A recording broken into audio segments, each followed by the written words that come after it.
مفتی طارق مسعود special.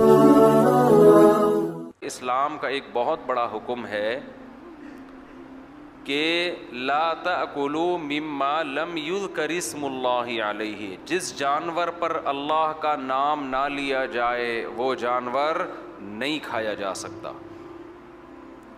آج یہ چیز بھی مسلمانوں میں سرایت کر رہی ہے۔ یورپ میں، امریکہ میں لوگ رہتے ہیں، مشینی ذبیحہ چل رہا ہے۔ اللہ کا نام انسان لے گا، خوب سمجھ لیں، مشین یا ٹیپ ریکارڈ نے اگر اللہ کا نام لیا ہے تو اس نام لینے کا اعتبار نہیں ہے۔ اس لیے مشینی ذبیحہ بھی اسلام میں حرام ہے۔ جانور جب کٹے گا تو پہلی شرط یہ کہ مسلم ہو یا اہل کتاب ہو، اس کے علاوہ کوئی اگر ذبح کرے گا تو اس کا ذبح کیا ہوا جانور حلال نہیں ہے، مسلمان ذبح کرے یا یہودی یا عیسائی۔ دوسری بات، اللہ کا نام بھی لے اس کے اوپر۔ سمجھتے ہیں کہ نہیں سمجھتے؟ مسلمانوں میں اگر کوئی پکا مشرک ہے 2 اور 2 4 کی طرح، تو اس کا بھی ذبح کردہ حلال نہیں ہے، کیونکہ وہ اہل کتاب کے حکم میں نہیں ہے، بلکہ وہ زندیق کے حکم میں ہے، مرتد کے حکم میں ہے، اس کا بھی ذبح کیا ہوا حلال نہیں۔ تو اگر آپ کو خامخواہ میں شک وہم نہیں کرنا چاہیے کہ گوشت آ رہا ہے تو اب آپ بوٹیاں لے کے گھوم رہے ہیں کہ قصائی سے تحقیق کریں اس کو ذبح کس نے کیا تھا، پھر مذبح خانے پہنچے، وہاں سے بندہ بلوایا، پھر اس سے کلمہ پڑھوایا، اس کے ٹیسٹ کروایا لیبارٹری۔ اتنی ٹینشن کی ضرورت نہیں ہے۔ مسلم کنٹری میں رہتے ہیں تو 99.9% غالب یہی ہے کہ مسلمان نے ہی ذبح کیا ہوگا، لیکن پھر بھی اتنی احتیاط کر لیا کریں کہ بعض دفعہ قصائی کے بارے میں پہلے سے پتہ ہوتا ہے کہ یہ مسلمان نہیں ہے، یا مسلمان تو ہے لیکن نام کا ہے، اس کے عقیدے 100% شرکیہ ہیں۔ 100% کیا ہیں؟ شرکیہ۔ اب یہاں بھی خوب سمجھ لیں کہ اگر کسی کا عقیدہ 100% شرکیہ ہے تو چاہے وہ اتنی بڑی داڑھی ہو، کتنا تہجد کا نشان ہو، اس کا ذبح کردہ جانور حلال نہیں ہے، اس سے نکاح کرنا جائز نہیں ہے، اس کے پیچھے نماز بھی جائز نہیں ہے، نماز نہیں ہوگی۔ تو امت میں جوڑ پیدا کرنے کے لیے اتنا جوڑنا کہ دین ہی کا بیڑا غرق ہونا شروع ہو جائے۔ اب اگر کوئی کہ قادیانیوں سے بھی جوڑ پیدا کرو تاکہ امت میں جوڑ پیدا ہو، ان کے پیچھے بھی نمازیں شروع کر دو، تو بھائی ایسے جوڑ سے توڑ ہی بہتر ہے، ٹھیک ہے نا؟ ایک باؤنڈری ہے اسلام کی، اس کو تھوڑی کراس کیا جائے گا۔ مسلمان ہونا ضروری ہے یا یہودی ہونا یا عیسائی ہونا، وہ ذبح کرے گا اور اللہ کا نام لے گا تو وہ ذبح ہمارے لیے حلال۔ اگر ذبح کرنے کے لیے ضروری ہے کسی الگ آلے سے ذبح کرے، وہ کسی نے اپنے دانت سے کاٹ دی جانور کی گردن، وہ حلال نہیں، کیونکہ بعض ایسی ڈاکومنٹریز آتی ہیں مرغی پکڑی اور دانت سے اس کو ذبح کر دیا، تو یہ حرام ہو جائے گی بالکل۔ الگ سے کوئی چاقو ہونا چاہیے۔ اسی طرح اپنے ہی ناخن سے اس کا گلا کاٹ دیا تو بھی حلال نہیں ہے، حرام ہے۔ الگ سے کوئی آلہ ہونا چاہیے، آپ کی باڈی سے الگ ہو کوئی، سمجھتے ہو؟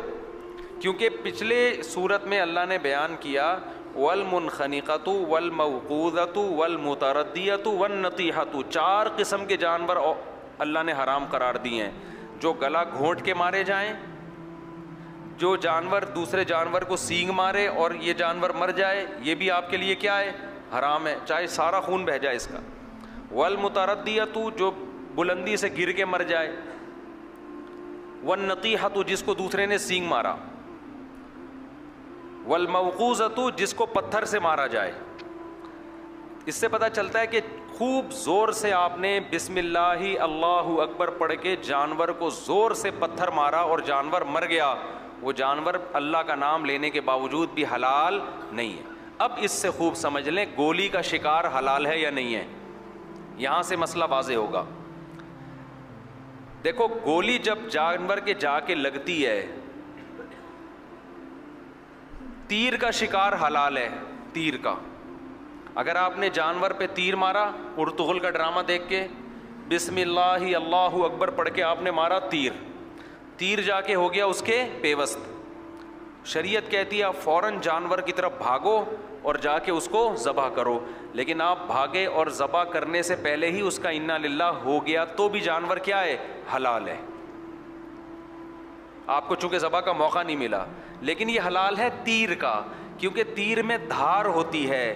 اس کو موقوذہ نہیں کہتے, موقوذہ کہتے ہیں جو پتھر کی وجہ سے ہلاک ہوا ہو, تو اس کو کہتے ہیں وہ آلہ جس میں کیا ہو, آگے دھار ہو. تیر ہے, جانور قابو میں نہیں آ رہا تھا, آپ نے بسم اللہ اللہ اکبر پڑھ کے چاقو مارا, اس کے زور سے کھینچ کے مارا اور چاقو جا کے اس کے لگا. شریعت آپ کو حکم دیتی ہے فوراً بھاگو, اس کے مرنے سے پہلے اس کو کیا کر لو, ذبح. لیکن آپ نے سستی نہیں دکھائی, آپ بھاگے, مگر جانور پہلے ہی ٹھنڈا ہو گیا, تو بھی آپ کے لیے وہ جانور کیا ہے, حلال ہے. اسی طرح اللہ نے اس سے پہلی صورت میں جہاں یہ 4 جانور حرام قرار دیے نا, ان میں یہ بھی بتایا کہ جو شکاری کتا جس کو تم نے سدھایا ہوا والمکلبین, اس کتے کو بھی اگر تم شکار پہ اللہ کا نام لے کے چھوڑتے ہو اور وہ کتا ما امسکنا علیکم تمہارے لیے شکار کرتا ہے.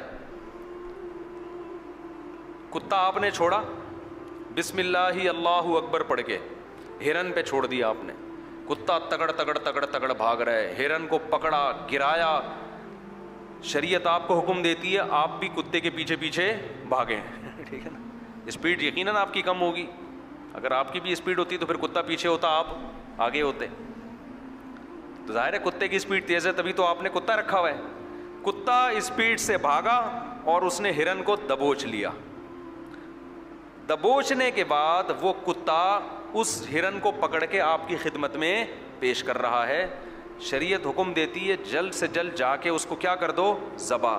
لیکن ذبح کرنے سے پہلے اس ہرن کی جان نکل گئی تو بھی وہ ہرن آپ کے لیے حلال ہے, کیونکہ کتا بھی آلہ جار ہے, کیونکہ نوکیلے دانت ہوتے ہیں نا دھار والے, تو وہ بھی چاقو اور تیر ہی کے حکم میں ہے, سمجھتے ہیں. لیکن شرط یہ ہے کہ کتے کو سدھایا ہوا ہو, اور یہ شرطیں فقہاء نے قرآن کی آیتوں سے ہی نکالی ہیں. کیونکہ اگر کتا ٹرینڈ نہیں ہے تو وہ بھاگا. ٹرینڈ نہ ہونے کی علامت یہ ہے کہ اگر اس نے ایک بوٹی بھی خود کھا لی نا اس میں سے, تو وہ جانور پورا آپ کے لیے کیا ہو جائے گا, حرام. دیکھو کتنی اسلام میں انسان کی عظمت کا خیال کیا گیا ہے کہ جانور کتے نے اپنے لیے شکار کیا ہے, تم اس جانور کو نہیں کھا سکتے. یہ انسان نہیں, یہ درندگی ہے, جانوروں کا بچاوا کھا رہے ہو تم وہاں بیٹھ کے. ہم نے دیکھا ہے تنزانیہ کے جنگلوں میں نا, شیر اپنے لیے شکار کرتا ہے, وہاں کے جنگلی لوگ آ کے اس کو اٹھا کے لے جاتے ہیں. تو یہ انسان کی انسانیت کے بھی خلاف ہے کہ جانور نے شکار کیا, کھا رہا ہے, آپ اس کو بھگایا, چل بے ہٹ یہاں سے. تو قرآن نے کیا بیان کیا, ما امسکنا علیکم, کتے نے تمہارے لیے شکار کیا ہو. تو اس کی علامت یہ ہے کہ اگر خود اس میں سے ایک بوٹی بھی کھا لی اس نے, تو اس کی علامت ہے کہ اب اس میں کنفیوژن پیدا ہو گئی ہے, اب یہ مشکوک ہو گیا ہے, تو اب آپ اس کو نہیں کھا سکتے. تو سدھایا ہوا کتا آپ کا آلہ کہلائے گا, یعنی گویا آپ کا تیر ہے جو آپ نے پھینکا ہے, سمجھتے ہو. تو اب اچھا, اسی طرح ایک شکار ہوتا ہے, باز کے ذریعے شکار کیا جاتا ہے.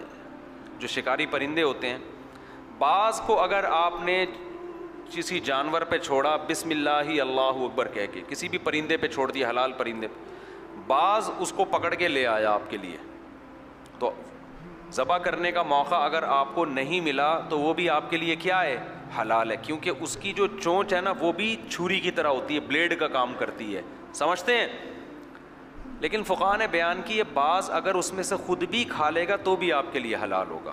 وجہ اس کی ہے کہ باز کو یہ ٹریننگ دینا 100% ممکن نہیں ہے کہ خود نہ کھائے. وہ کتے کو تو طبیعت سے دھو دو گے وہ سمجھ جائے گا نا, ایک دفعہ کھا لیا دھو دو طبیعت سے. باز کو طبیعت سے دھو نہیں سکتے, وہ اتنا چھوٹا سا ہوتا ہے کہ اس کو 2 چماٹے لگائے تو خطرہ ہے کہ مر ہی نہ جائے وہ. اب رہا شکار, یہ میں اس لیے بتا رہا ہوں کہ شکار کے کتے آپ پال سکتے ہیں, ویسے خامخواہ میں کتا پالنا اسلام میں جائز نہیں ہے. نبی نے فرمایا جس نے کتا پالا روزانہ اس کے اعمال سے 1 قیراط اجر کم ہوتا چلا جائے گا, اس کی نیکیاں میزان کے ترازو میں روز ڈیلی کے حساب سے کم ہوتی چلی جائیں گی. تو بلا وجہ کتے مت پالا کرو, شکار کے لیے پالو یا حفاظت کے لیے. بعض لوگ پرندے پالتے ہیں تو چھت پہ کتے رکھنے پڑتے ہیں, کیونکہ ڈاکو ماکو لوگ چور آتے ہیں چھت پہ سے. کئی دفعہ ایسا ہوا ہے, ایک صاحب نے مجھے بتایا کہ صبح اٹھاؤں تو ایک بھی پرندہ نہیں تھا, تو کتا ہوتا ہے تو کم از کم وہ الارم بجا دیتا ہے ٹھیک ہے نا.